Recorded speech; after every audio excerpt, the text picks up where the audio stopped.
Bonjour à tous, aujourd'hui on va parler du Japon. Donc très récemment, au début de semaine, la société d'investissement de Warren Buffett, qui s'appelle Berkshire Hathaway, a annoncé qu'ils augmentaient leur prise de participation dans des sociétés japonaises. Pour être précis, c'est des sociétés de négoce au Japon, des très grandes sociétés dont la capitalisation est de plusieurs dizaines de milliards de dollars. Donc aujourd'hui, l'ensemble des sociétés japonaises dans le portefeuille de Berkshire Hathaway pèse environ 5%. Ce qu'il est prévu, c'est que ce pourcentage pourrait augmenter jusqu'à 10% à peu près. En fait, ça s'est passé quelques temps après un voyage que Warren Buffett a fait pendant le printemps au Japon. Donc où il a rendu visite à un certain nombre de dirigeants d'entreprises là-bas. Et donc ça s'est plutôt bien passé et donc ils ont décidé d'augmenter cette participation. Warren Buffett trouve que les valorisations au Japon en ce moment sont particulièrement attractives. La société avait commencé à investir au Japon, Berkshire Hathaway, déjà en août 2020, il y a 3 ans. Et donc là, ils continuent à investir et augmentent leur participation. Donc c'est pour ça que je pense que c'est bien de faire un point aujourd'hui sur ce pays et cette économie un peu particulière au Japon. Pour commencer à parler du Japon, j'ai d'abord besoin de faire un rappel historique. Donc on a eu au Japon, à la fin des années 80, une bulle spéculative qui a touché à la fois les actifs financiers, mais aussi l'immobilier. Alors ici, on voit un exemple au niveau des actifs financiers avec l'indice Nikkei 225.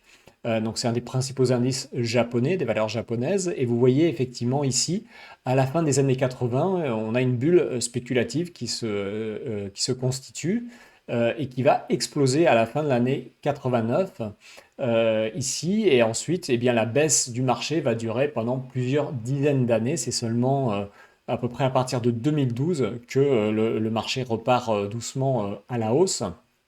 Et ces derniers temps, on voit qu'il accélère un petit peu plus fortement. Ce qui est intéressant de noter sur ce graphique, pour cet indice, hein, Nikkei 225, c'est qu'au niveau actuel, on est toujours à un niveau inférieur au point haut qui avait été touché au sommet de la bulle spéculative. Il y a deux raisons principales qui expliquent la formation de cette bulle spéculative au Japon. Alors la première raison, c'est la signature des accords du Plaza en 1985. Donc les accords du Plaza, ce sont des accords qui ont été signés entre les États-Unis et les autres grands pays de l'époque, dont le Japon, qui visaient à dévaluer la valeur du dollar américain. Donc on avait eu une hausse vraiment très forte du dollar et donc il fallait absolument une solution pour faire baisser la valeur de ce dollar américain.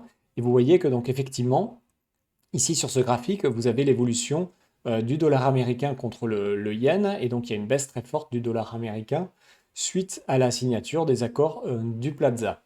Donc là, ce qui s'est passé, le premier impact, c'est que comme les Japonais à l'époque avaient déjà beaucoup d'épargne investie à l'étranger, en dehors du Japon, et qu'ils voyaient le dollar baisser fortement, eh bien, une partie significative a été vendue et rapatriée, et l'argent a été rapatrié au Japon pour venir s'investir dans les sociétés japonaises et dans des actifs au Japon.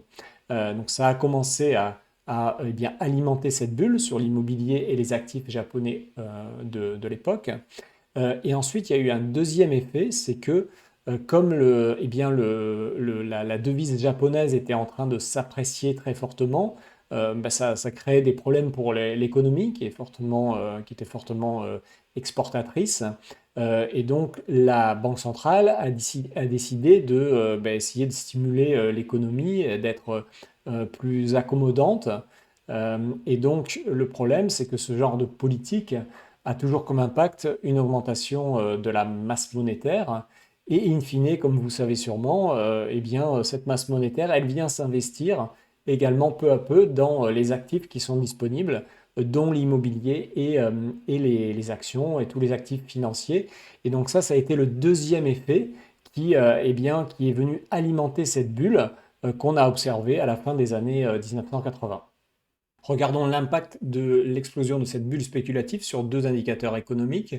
Tout d'abord le PIB. Donc là, vous voyez le PIB depuis les années 80. Donc vous avez effectivement, pendant la constitution de cette bulle spéculative, effectivement, on avait un taux de de croissance moyen du PIB qui était assez élevé, on va dire autour de 5% à peu près. Et effectivement, on a une chute brutale à peu près dans l'année 90-91, une chute brutale qui a ramené à zéro à peu près le taux de croissance. Et depuis, on oscille voilà, entre, on va dire, 0 et 3% à peu près dans le pays, ce qui ressemble un petit peu à ce qu'on voit dans les autres pays occidentaux ces dernières années. On peut voir également l'impact de l'explosion de la bulle sur le taux de chômage. Donc là, c'est plus significatif. Vous voyez ici, donc on a eu l'explosion de la bulle spéculative ici à peu près dans les années 1989. Et donc dès l'explosion de la bulle, eh bien là, on a eu une hausse significative du taux de chômage. Alors, il faut bien voir que ici, le taux de chômage, historiquement au Japon, est quand même très faible.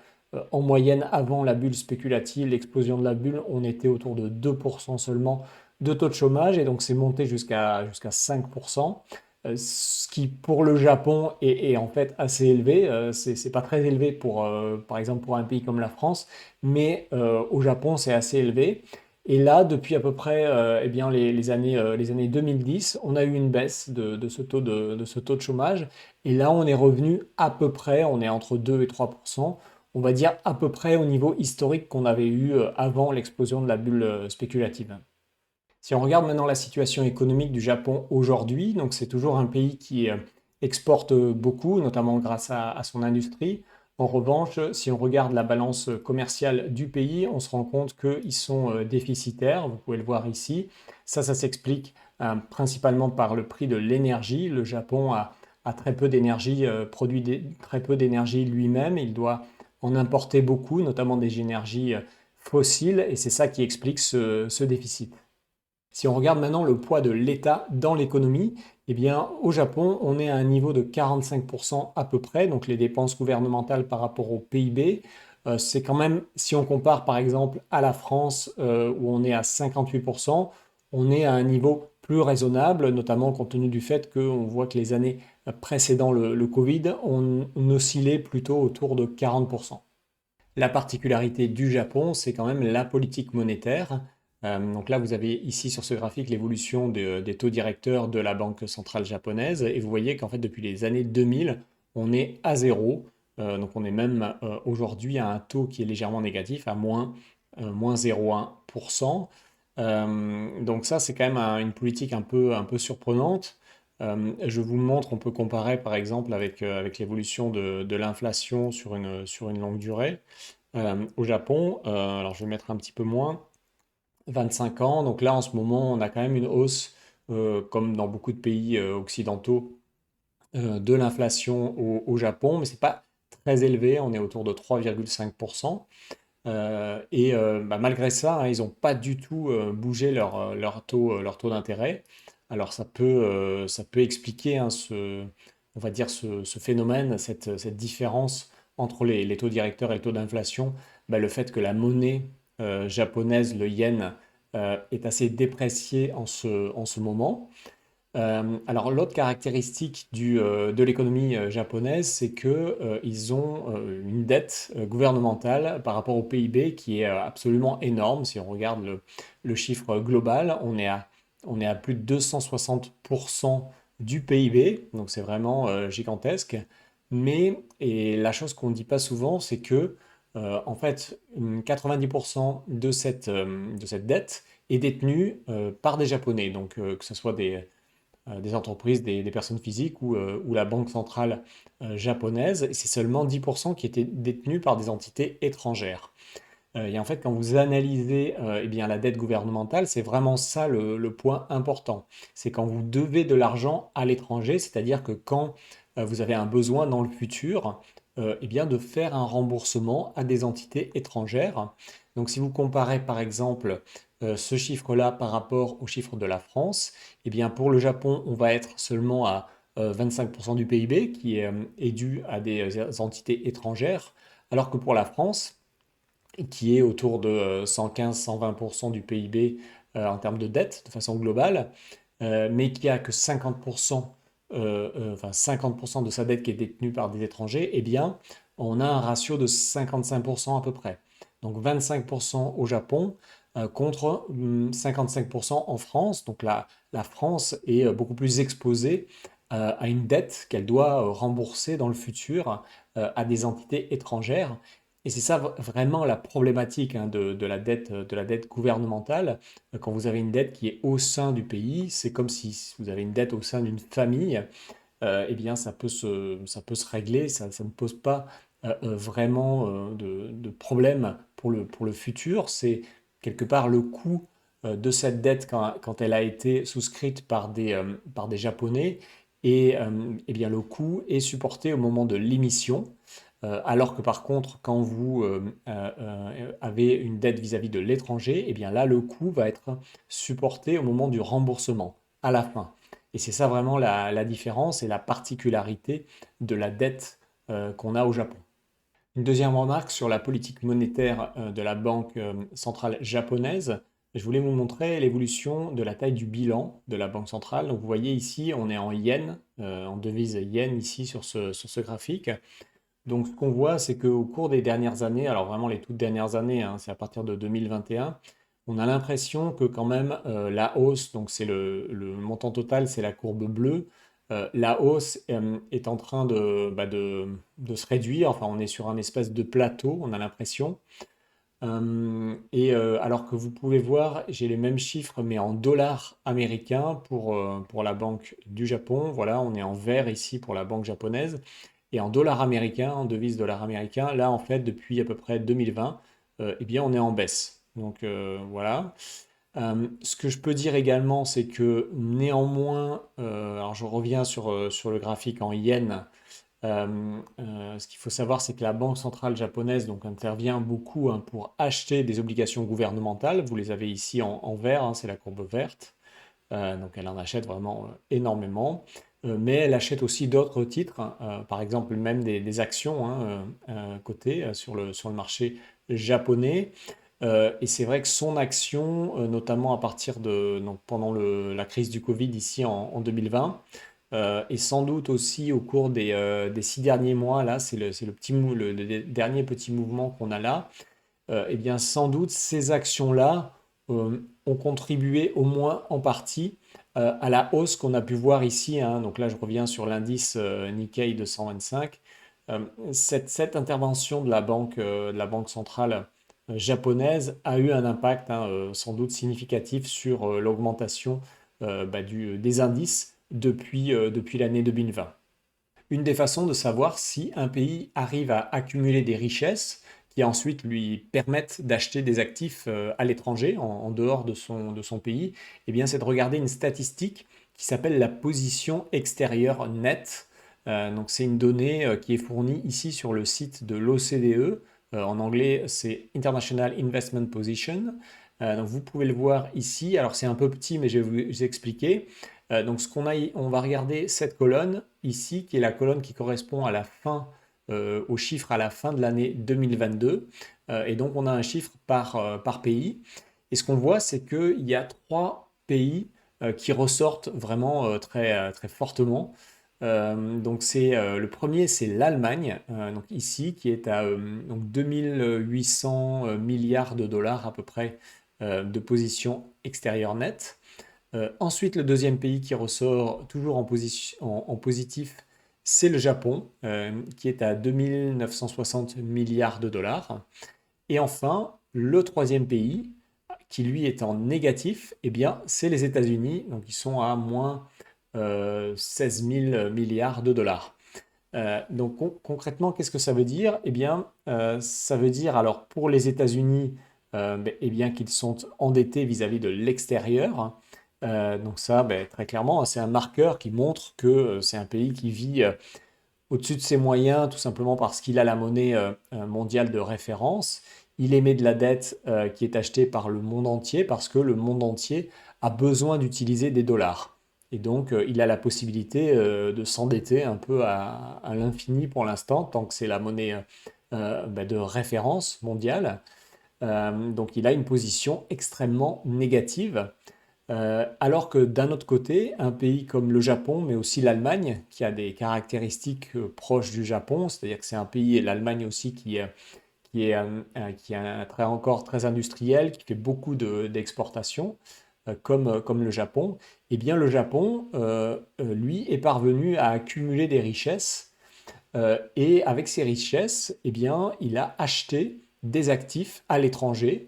Ça peut être aux États-Unis par exemple, mais aussi dans d'autres pays. Il a acheté des actions, des obligations, voilà, beaucoup de biens, d'actifs financiers. Et c'est ce que traduit ce chiffre-là. Donc en fait, le Japon, au final, est assez riche. Il est créancier de ce montant, hein, de 2900 milliards de dollars vis-à-vis du reste du monde.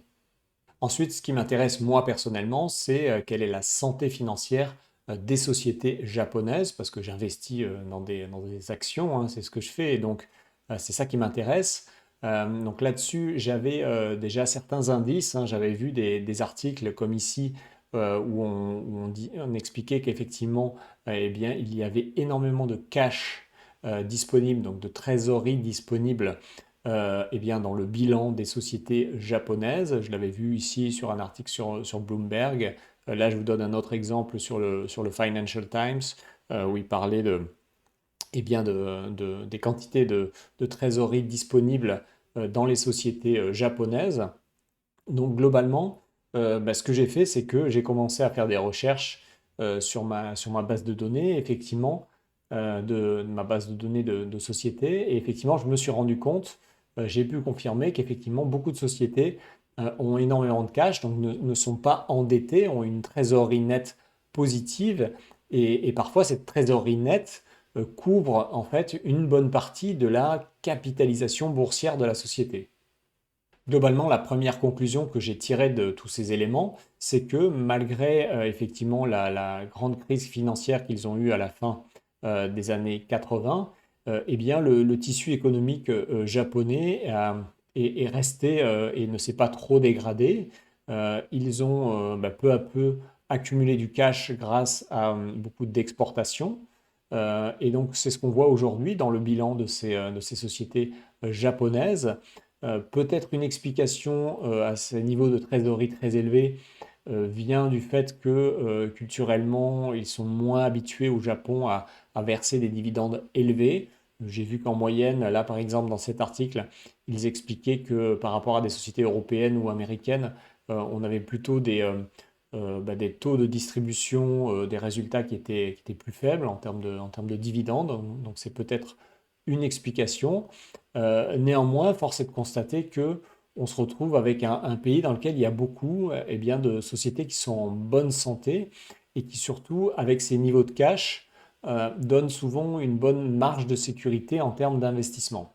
Le dernier point qu'on va analyser ensemble, c'est le taux de change. Donc, quand vous investissez dans une devise qui n'est pas votre monnaie de référence, c'est toujours intéressant, hein, de savoir où vous vous trouvez en termes de valeur, parce que vous allez devoir eh bien, acheter cette devise pour ensuite pouvoir acheter les actions du pays. Donc là, vous avez un graphique où vous pouvez voir la valeur du yen en euros. Donc là, très rapidement, ce que vous pouvez voir, c'est qu'aujourd'hui, à ce taux de change ici-là, eh bien, on est vraiment extrêmement proche des plus bas historiques. Donc la dernière fois qu'on était tombé à ces niveaux-là, c'était donc une fois dans les années 2007, juste avant le déclenchement de la crise financière, et aussi un peu avant, donc dans les années 80-98. Voilà, donc historiquement, on est visiblement à des niveaux très bas. Alors après, pour se faire une idée plus claire et pour confirmer ce sentiment, ce premier sentiment qu'on a en regardant ce graphique, ce qu'on peut faire, c'est aller sur cette page donc, du site de l'OCDE qui va vous donner la parité de pouvoir d'achat entre le dollar américain et différents autres pays. Donc notamment le Japon, vous l'avez ici donc sur cette ligne. Les derniers chiffres qui sont disponibles, c'est de l'année 2022. Et donc, sur la base de ce calcul, on arrivera à 97,6.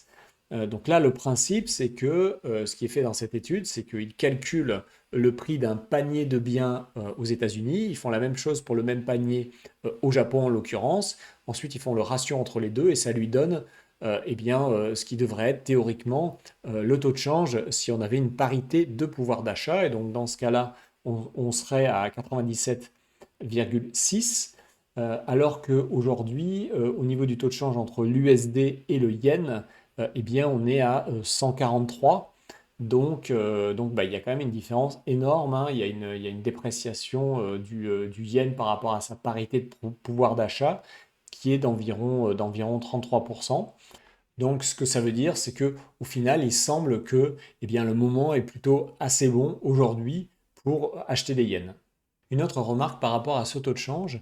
Donc, ce qu'on a remarqué avec le yen, c'est que, bah, vous pouvez le voir ici, hein, on a quand même une volatilité assez forte du yen par rapport aux autres devises. Là, c'est contre l'euro, mais c'est la même chose par rapport au dollar. Il y a vraiment, vous voyez, hein, des variations qui parfois peuvent aller ça peut aller jusqu'à 50% sur des durées assez courtes. Et par ailleurs, ce qu'on remarque, c'est que, et on l'a vu notamment là lors d'une récession qui a eu lieu dans les années 90, et aussi de manière beaucoup plus violente au début du déclenchement de la crise financière en 2008 ici. Donc ce qu'on a vu à chaque fois, c'est en fait une hausse très forte. Et pour le coup, en 2008, c'était une hausse très violente du yen par rapport à d'autres devises. En quelque sorte, le yen s'est comporté comme un espèce d'actif refuge, un peu un actif antifragile, c'est-à-dire un actif qui s'apprécie ben, lors des périodes un peu turbulentes. Là, voilà, en 2008, hein, la hausse a été particulièrement forte, hein. On est passé de 60 à 100, donc c'est vraiment une hausse considérable en quelques années. Alors, il y a quand même des explications à ce phénomène, des explications un peu structurelles et qui sont en fait liées à ce qu'on a dit précédemment, hein, sur l'investissement de l'épargne des Japonais. Donc, quand vous entrez en phase de récession, quand vous êtes en phase plutôt de croissance, on va dire, eh ben là, dans ce cas-là, vous accumulez du cash qui va s'investir à l'étranger et donc vous avez besoin de vendre des yens pour acheter d'autres devises internationales. Et donc, ça a tendance à tirer le yen qui est vendu, à le tirer vers le bas. En revanche, eh bien, quand vous êtes dans des périodes de récession, à ce moment-là, vous n'allez plus faire ces achats, donc vous n'allez plus avoir besoin de vendre ces yens sur le marché. Et donc, bah, il y a moins de pression vendeuse et ça a tendance à faire repartir à la hausse le cours du yen. Donc, par rapport à la situation actuelle, bah, c'est vrai que on s'attend quand même à mon avis, à une récession pour le deuxième semestre 2023. Et donc, bah, ce déclenchement pourrait contribuer, on verra, mais pourrait contribuer à une hausse de la valeur du yen par rapport aux autres devises. En conclusion, mon avis, c'est que effectivement, il faut s'intéresser au Japon aujourd'hui. Voilà, c'est sans doute un bon moment pour chercher des opportunités. C'est ce que j'ai fait moi personnellement. J'ai d'ailleurs déjà identifié une première société que j'ai présentée très récemment dans un article sur mon Substack. Donc, je vais vous mettre le lien de l'article. Il va apparaître en haut à droite de l'écran et il sera également dans la description. Dans cet article, je présente de façon très détaillée, hein, la société et surtout je fais une valorisation de la société. Vous allez voir que eh bien, on a une valorisation qui est très attractive. Voilà, globalement, moi je vais continuer à chercher des opportunités sur le marché japonais. C'est vrai qu'il y a bah, des risques, hein, avec la volatilité qu'on voit de la devise, mais néanmoins, en termes de diversification géographique de votre patrimoine, ça me paraît assez intéressant, surtout en ce moment, de chercher des opportunités au Japon. Merci à tous pour votre attention. Surtout, pensez bien à vous abonner, à mettre des pouces vers le haut, faire des commentaires. Ça m'aide vraiment beaucoup à développer la chaîne. À bientôt. Ciao!